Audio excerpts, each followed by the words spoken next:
Alright, hi guys. Okay. Today is June 19th. No, it's not. Today is June 18th, I think.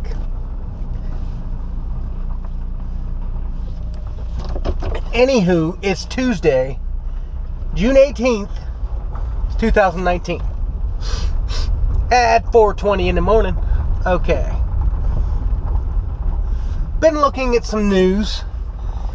Just read some things that said that an oil tanker was attacked by Iran in the Strait of Hormuz or the Gulf of Oman. But if you look at it seriously and you actually think about it, what would Iran have to gain from attacking two oil tankers at this point in history? They're making a deal with Russia to install a pipeline. Why would they risk it by attacking oil tankers? It doesn't make sense. Think about it logically. They've got nothing to gain from doing that. It almost seems like the Gulf of Tonkin instead of the Gulf of Oman. Now, at the same time, you have U.S. news sources telling everybody in the U.S. that the CIA has installed malware in Russia's electrical grid, and they can take down Russia's electrical system, or they can take down their grid and leave Russia without power, which would cause Russia to retaliate.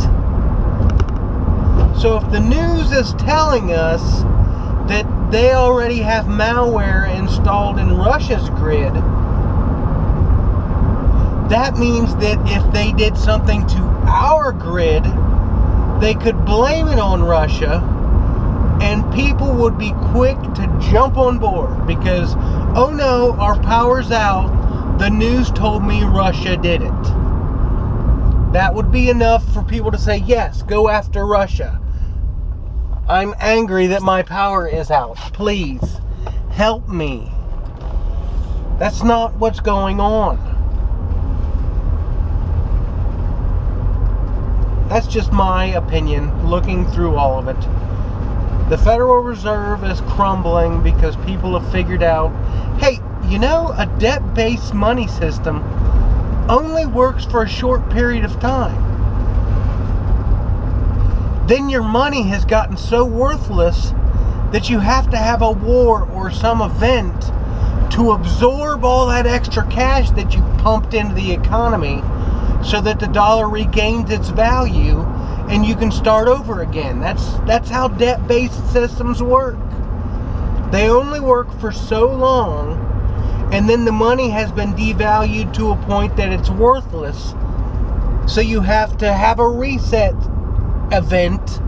Something you can claim sucked up all that extra liquidity. You have to have some type of event that all of the taxpayers had to dump billions of dollars into to protect the country. So you pump the market with dollars. People buy freely because money's easy to get.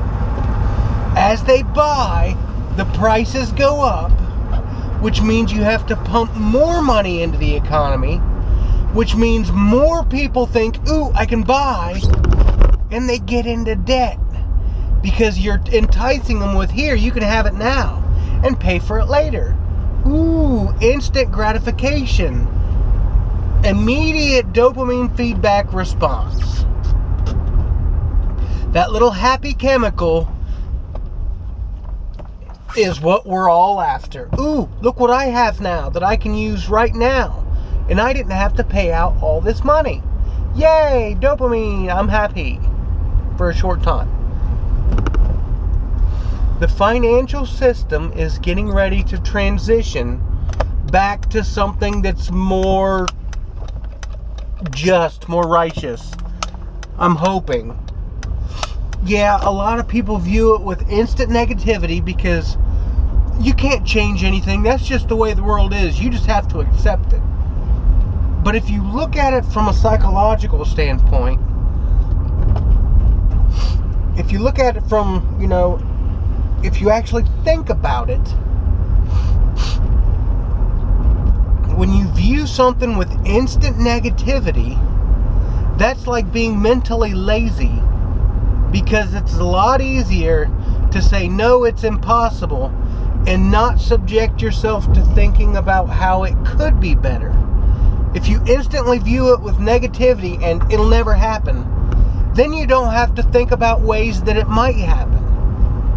But if you think, hey, that is a possibility, then your brain starts calculating how it might work. Your brain starts working through what you might have to do to get this system to work. So jumping at something with instant negativity, saying that'll never happen, is the worst thing you can do mentally. Positivity is how you get things done. You view it with possibility. You view it as if it can happen. Your brain does the rest. It's just a matter of being mentally lazy when you view it with instant negativity. If I say, no, that can't happen, then my subconscious automatically reverts into, I'm going to start proving how this can't happen and how I'm not wrong. But if you view it with positivity, your brain starts churning and thinking, what ways could this work? So I think the one thing we really need to get just the global populace to shift into is a positivity mindset and get away from this crap that we've been living under, where we're just scared thinking we have to have government fix everything for us. I mean, I don't want to go off on a tangent here, but it really feels like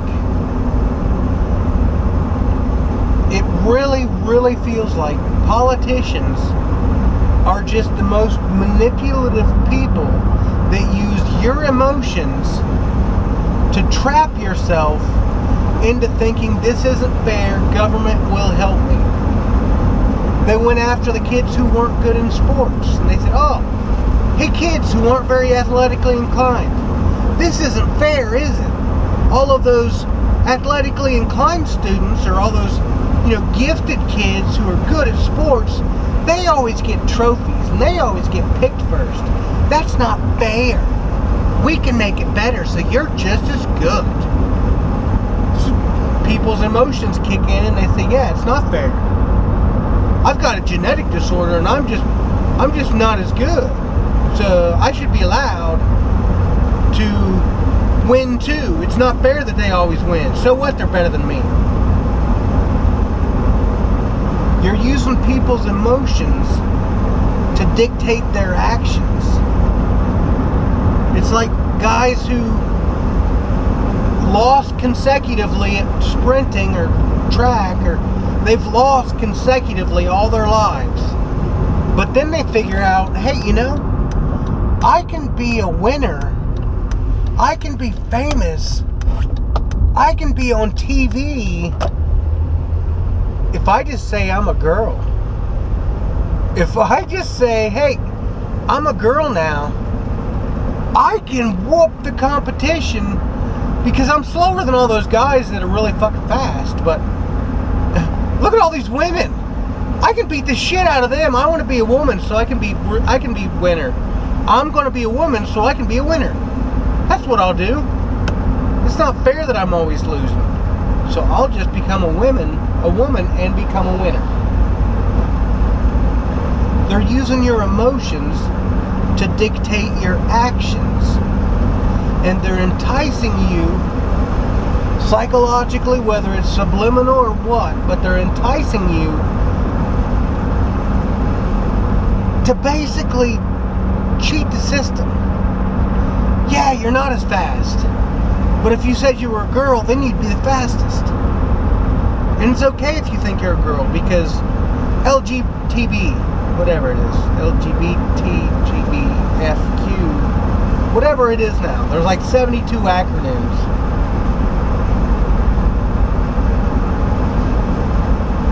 But that's really all I got for today, people. I'm going to go to work and do my best to snap everybody out of it again. I do it every day when I go to work. Snap out of it. You have to think about tomorrow, not today.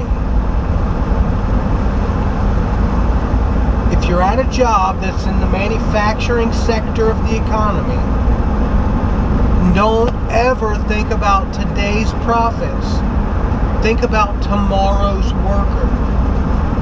If they're wanting you to install new equipment, change a process, whatever they're wanting you to do, keep in mind, is this getting harder? Is it getting more technical? Does it involve more of my physical labor to accomplish the task? And if the answer is yes, then it's not the right way to go. That means you're making people work harder without financial compensation for the increased labor.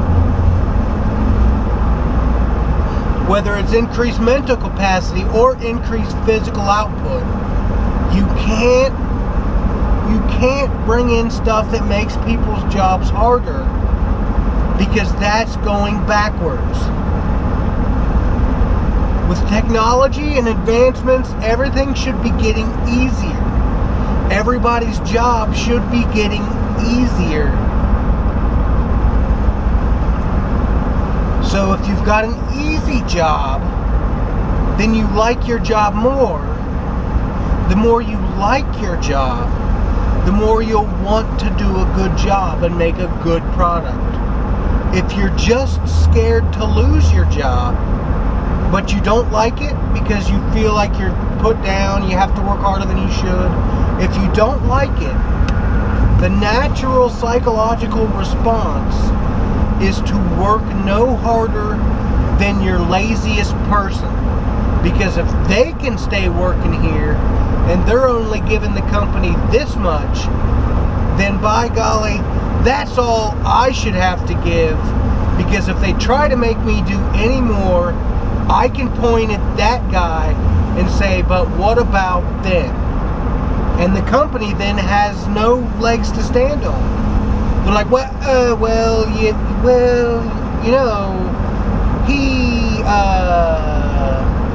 they've got no legs to stand on. This is all one big, huge psychological trick that we've all fallen into, because it attacks your emotions, your empathy.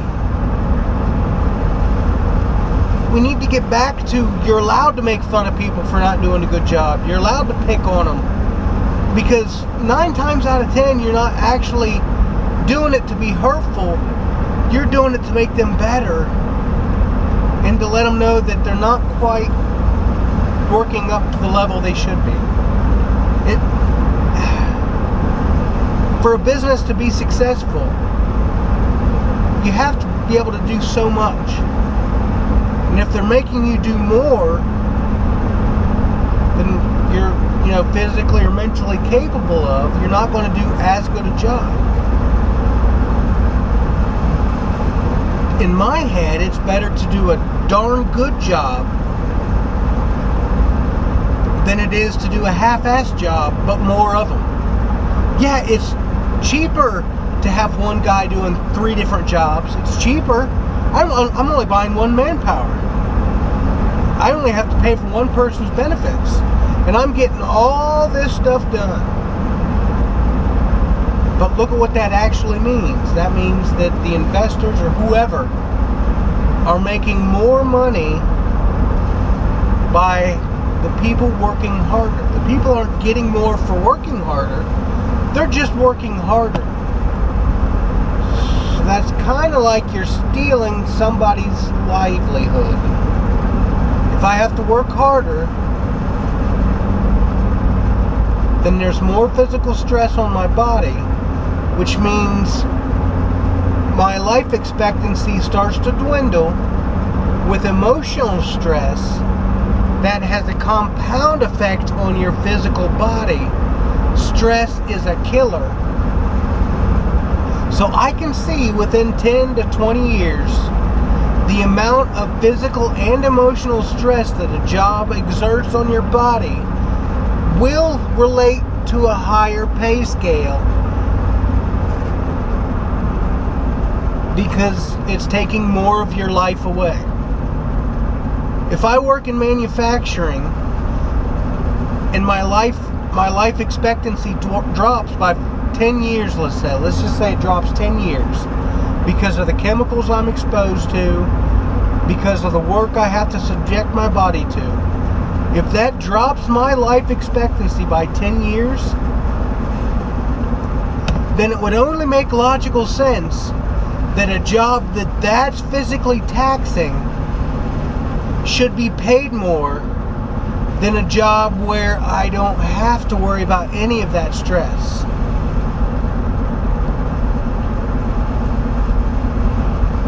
And I know people are going to say, but investors have stress too. What if they lose money?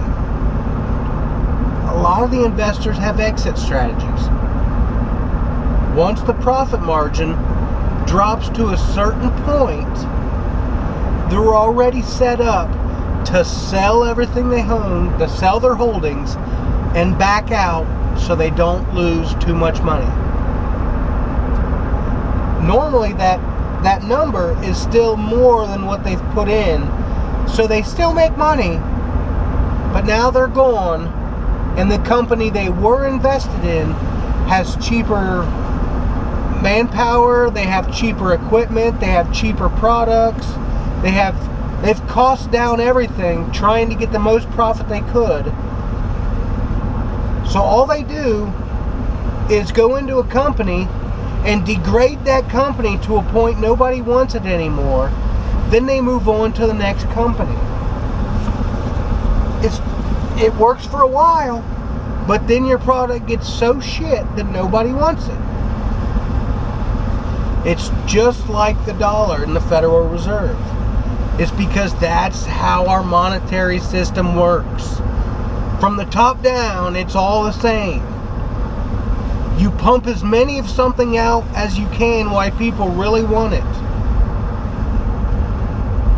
Then when there gets to be too many of them on the market, you have an event that pulls a bunch of them off the market, and you go back to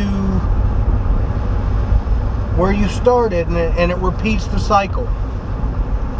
People have woken up to these events, and we're not letting them happen now. So the dollar just keeps getting weaker and weaker. We're getting ready to shift.